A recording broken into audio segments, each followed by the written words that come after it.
Hello, you wonderful people, and welcome to another episode of Super-Fanta-Fi, this being a show to talk about TV shows of the supernatural, fantasy, and or science fictional genre. For today's episode, I'm going to talk about the latest episode of The Watch. A lot of interesting things went down in this episode, so let's break it down. Obviously, Sam gets it in his head, obviously he's, contemplating everything, the awkward situation that he was put in last episode because of Vatinari, and it's he realizing, he doesn't know what to really do in this situation, but he gets it in his head because he remembers that the Unseen Academy has, this particular lake they go to dispose of, magical objects that are just kind of failed experiments or whatever. So he's got it in his head, I'm going to go there and dispose of the sword. I love that, obviously when we cut to the Watch, they're literally interrogating a talking sword, but he's kind of being very, not as forthcoming and stuff. And it's not till Sherry starts kind of, shining him and rubbing him. It's oh, I think it's coming back to me now. And he's yeah, because they're trying to find out where the other artifacts are. Because I guess I missed that part where it's the other artifacts in conjunction with Gawain leads to you being able to control the noble dragon. You need all of that. So they need to try and find the other artifacts, but he's not being as forthcoming. And it's even why did a person who originally make all of you split you up? And it's to put, I guess the whole point was to make it so it'd be impossible to use all of them because they're too dangerous to put together. I guess it's almost like scattering the Infinity Stones, I guess. Well, I think they're gems in the comic books, but obviously for the movies they're stones. But it wasn't until Sherry starts rubbing him down, but then he starts bringing up the dark in the dark, and she was almost it flashes, so it's right, because we know Sherry has a thing about the dark, and it's it just seems like it's leaning into that.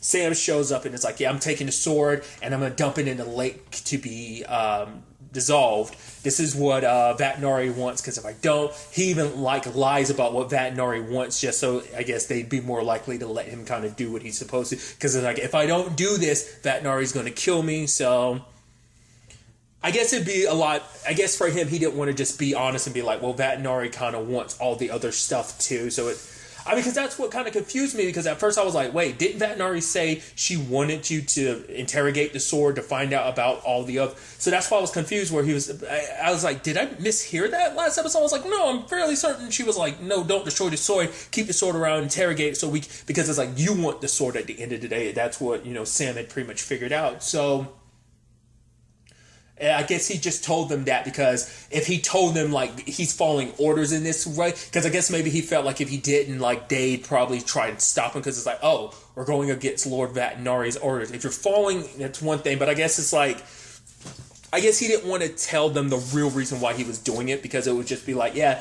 Vatinari scares the shit out of me, and I'm scared that what would happen if Vatinari got their hands on this blade and all the other artifacts. So it's I leave Angua, I leave you in charge, and all of you stay here. Lady Ramp can watch over them. You guys have got this handled.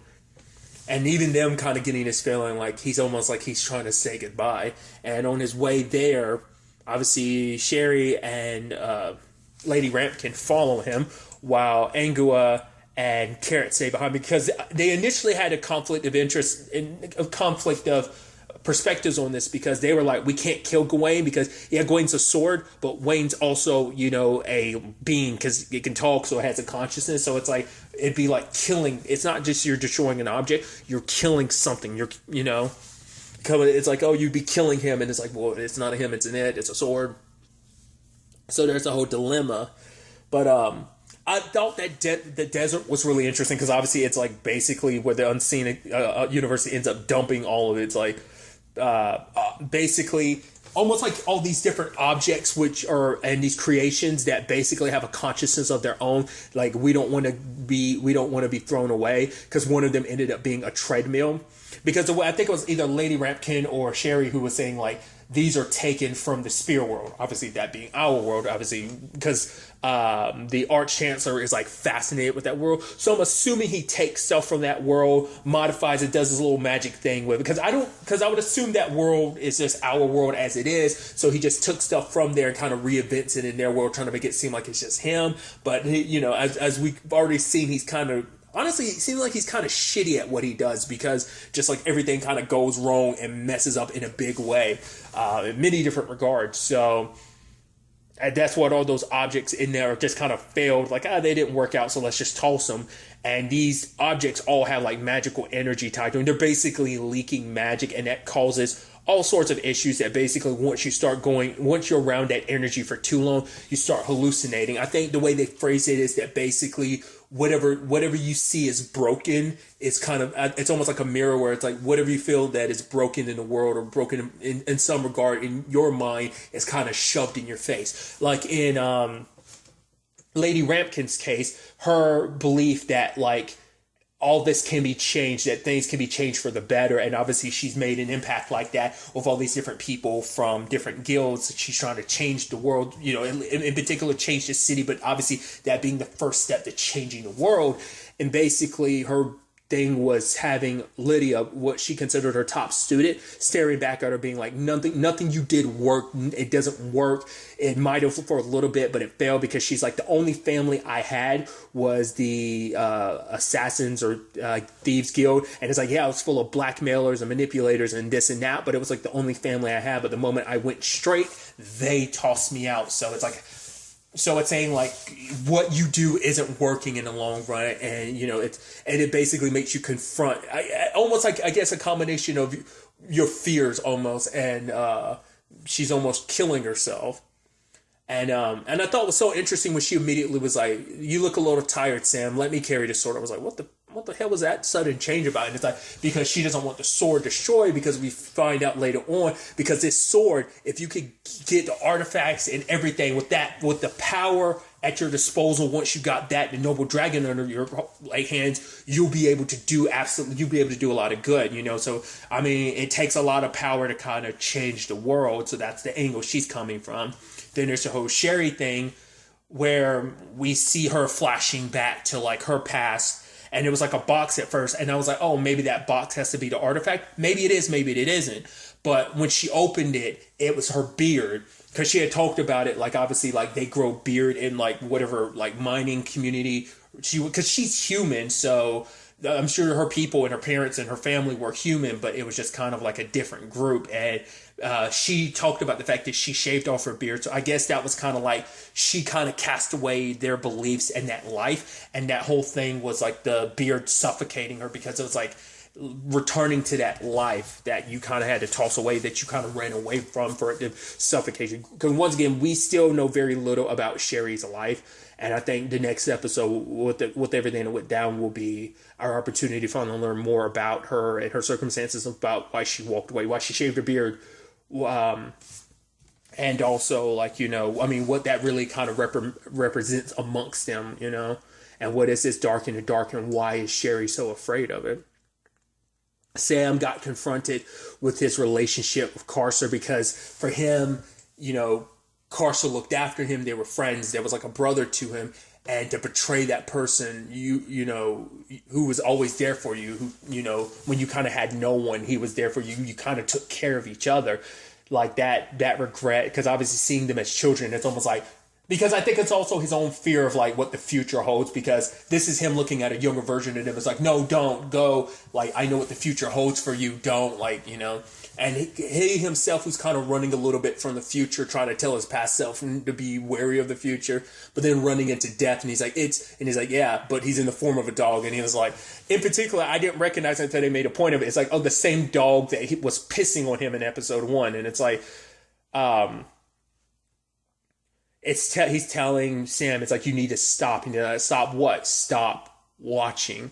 Basically, Sam's just constantly just watching and I guess waiting. It's like he's telling him to be a little bit. He's like, so I'm not supposed to throw the sword.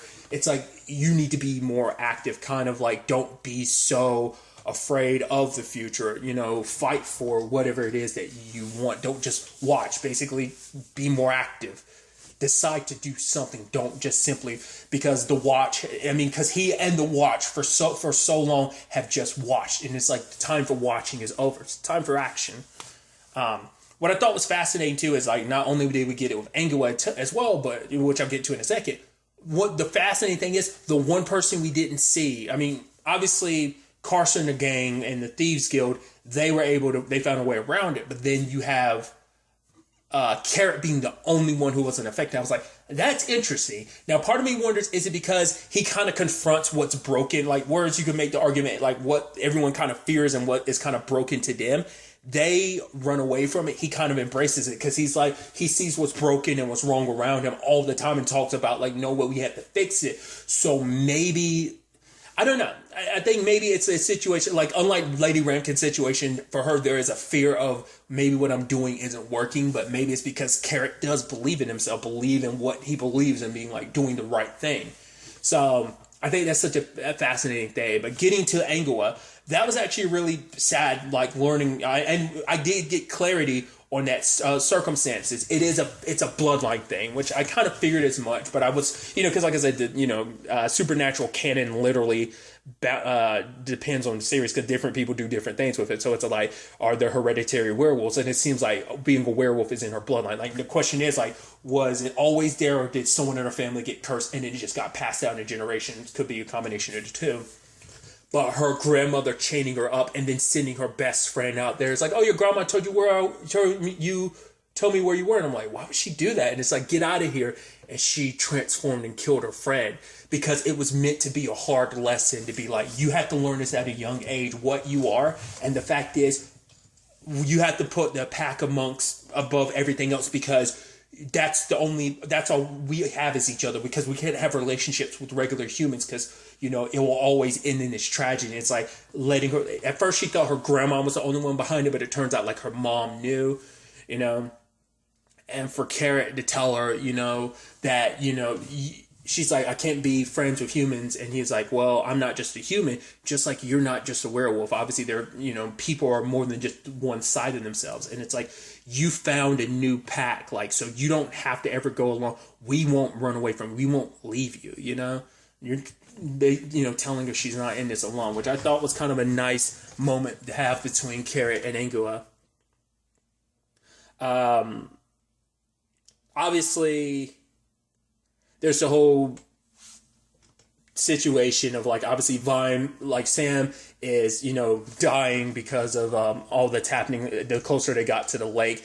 Then Sherry trying to save him, but you have Lady Ramkin getting so caught up in the voices about, like, oh, nothing you do before, that she's like, no, I can do this, I can make it change. But when it's all said and done, when they get to the lake, Sam decides he's going to toss it. And I also love that the sword, because it was also saying this to Sherry, it was like, I'm your brother. Okay, fine, I'm not your brother. But he tosses it, and then a giant hand comes up, and it's like, well, it's the Lady of the Lake. And I was like, wait, what? Which is so interesting, because it just literally had that a couple days ago on Legacies, because Nimue, Lady of the Lake, popped up storyline-wise, so I thought it was interesting. But basically, I think the way Sherry is kind of making it, it's basically because of all that magical energy, it basically manifests itself as a woman in the lake or something like that. And it throws a sword back, and it stabs Sam in the foot. I love it. And it's just like, and she's like, oh, why don't you have better shoes? She's like, oh, right, I remember now. Your shoes only cost you $10. I'm like, I love that I love that argument came up last episode. She's immediately throwing it in his face now. I love it. And so, poor bastard. But now it's a situation of, because I think the conversation had come up about, because I think it was that, it actually came up earlier where Sam was saying, like, if anyone who wants power wants this, then maybe you should get rid of it. And he's like, and Lady Ramkin was like, then maybe that's more reason why you should have it. And I think that's so interesting, because it's the whole dynamic of, when someone is a little too lusty for power and just so quick to go for it, you pick the person who wants nothing. It's like, that's the truth, it's someone who isn't tempted by power, who wants nothing to do with power. They should be the one in charge. They should be the one that kind of holds the power, because, it won't sway them like it would potentially other people. It's like, because you don't want the responsibility, because you don't want that power, because you don't want it means you deserve it that much more. And the Lady of the Lake, because Sam was asking, like, what does the future hold? What happens to everyone? What happens to the city? What happens to him? Because he's gotten a little peek into the future, but he also heard what Carcer said, where Carcer was like, it's not just because of what you did, it's because what you will do. Which it sounds like, well, because we know from last episode, Carcer it's referring to like, what those beings told him those observers told him last episode, where it's like Sam is going to be the linchpin to changing everything, because he's going to eventually, like, everything around him is inspiring him to, and that's going to eventually inspire the watch as a whole, and then continue, and it spreads and makes other people believe, and it changes the course of history. Now, why that's such an issue for the observers, I don't know. Maybe for them it's like, I don't know, because it seems like they just kind of watch things play out, but I guess for them it's like things have to play out. Maybe Sam's approach to things changes things in a positive way for some, but it has ripple ramifications that maybe in the long run aren't good, and maybe that's why they're trying to cut it off now, because it's good for the time being, but eventually it leads to disaster, right? Because the whole conversation was about imagination and believing, and it's like they're more so about hard facts, and almost like they're coming at it from science, where it's like he will inspire people to eventually believe in themselves, and they'll kind of take a more, it's like, no, we need to be grounded in science and this. It's like they're beings of like almost like logic and science, and it's like we don't need a world that eventually shifts into a world of being guided by people who kind of think with their hearts and lead with their hearts type of thing. I'd rather people lead with their minds. So I think it's almost like a heart versus mind type of thing. At least that's how I'm kind of interpreting it. But luckily Angua and Carrot show up in time to help out. Granted, Carson gets away with the sword, but they managed to, get away as well. I love they're in that car and it teleports away, and it's like, oh, because obviously they don't know where the car is. So it's like, once again, it's the things from that other world popping into this world. Granted, like, I don't know whether I'm misinterpreting that. It's like, maybe that's what they look like in our quote unquote world, or the spear world. But I feel like it's stuff he takes from there and then he modifies it to make it seem like he came up with it, or at least he kind of did his own thing with it. Hence why everything kind of ends up being shitty, because he's not as good as he makes himself out to be. So another thing that came up this episode I thought was interesting was the whole situation with Carcer, where we find out he has a past connection with the Thieves Guild, because his dad couldn't get into any guild, so he turned to thievery, and that's how they survived. But then eventually the Thieves Guild turned against him because he stole from them, and it's a guild member kind of going up against his own guild.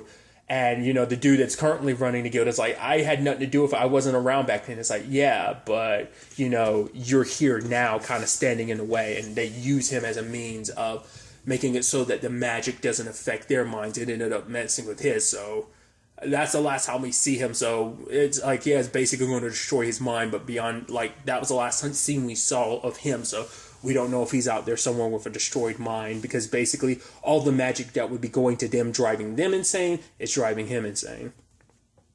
But granted, now Sam has to meet up with Vatinari, and I love him trying to like walk tall and be like, this time, Angua, you are in charge, but you're going to stay here this time. And he's trying to walk, but he's kind of limping a little bit because of his foot. So he confronts Vatinari, but the rest of the squad is there too to be like, no, we're in this together. Like, we couldn't be, the watch without you as well, sir. So it's like, whatever happens, we're in this together. And I love the whole situation of Vatinari kind of pointing out, like, oh, Lady Rampkin. So it's like, Vatinari knows what Sybil's been up to the entire time. And it's like, oh, like, basically, oh, you getting killed and being a noble, like, that'd be kind of like, I forgot the exact wording Vatinari used, but it's like, no, basically, it was almost like, it's like, that will be, I forgot the exact wording. It was almost like it won't matter, but it's like, what will really matter, as the Lady Rampkin was saying, is people who are killing people who are the only ones in the city who are willing to sacrifice themselves for it, because obviously everyone else has become accustomed to it. So it's just kind of like whatever happens in the city, like, because even Throat was talking about it earlier in the episode, where it's just kind of like, yeah, this is the way the city is, no matter what it is, whether it's criminals, the guild, or whatever, like, that the city just kind of keeps moving on, just kind of accepts it and moves on. Hell, there's a whole dragon thing, but it doesn't wreck too many people's days. Just kind of like, that's what the city is it just kind of takes things as they are and just accepts as, hey, this is what it is. And no one's really fighting for change except for the Watch now. They're the only ones with eyes open fighting now for it. And that Nari's kind of using that against him, be like, okay, you willing to sacrifice yourself? All right, so I want you to arrest the head of the Thieves Guild. And it's like, wait, what? Me doing that would be declaring war. It's like, but yes, but you said you're willing to. And it's like, now it's making a point, because now when this happens, it's not going to come back on that Nari. It's going to come back on them, because arresting that's going to basically, it's disrupting the way things have always been. So now it's going to cause, like, not just the Thieves Guild, probably like all the other guilds to look at the Watch and declare them an enemy. And that's going to turn to, I mean, that's what she's kind of, it's like, well, you're not going to help me get what I want. I'll probably wipe you guys out, probably find someone else to replace you and get me what I want, or who knows. That's definitely going to be interesting to see where that kind of ends up. So obviously, I love Lady Ramkin being like, well, who's going to be the one that gets to say if this is a raid and no one jumping in? She's like, oh, no one? Me? It's going to be me? Well, if you volunteer. And she's like, well, if you guys really want it to be me. And she pulls out like a megaphone of sorts, and she's like, yeah, I brought this on just in case. So they're getting ready for that. But then, Sherry at the end acknowledging, yep, she knows where the next artifact is. So it's definitely going to be interesting to see. I'm curious to see if Carcer's going to be able to get any answers out of Gawain. I doubt it, but that's definitely going to be interesting, because I'm sure he's not going to have much tolerance for Gawain shenanigans. So but like I said, a lot of interesting things. I'm curious to ultimately see where all of this ends up taking us going forward into the next episode. Like I said, I think it's going to be the episode we really get to learn a lot more about Sherry. So I'm excited to find out more about her past, and also what this artifact is and how this whole situation plays out. But really, that's all I want to talk about. Until the next time we meet, be happy, be safe, live life to the fullest, and enjoy it. Good day and goodbye.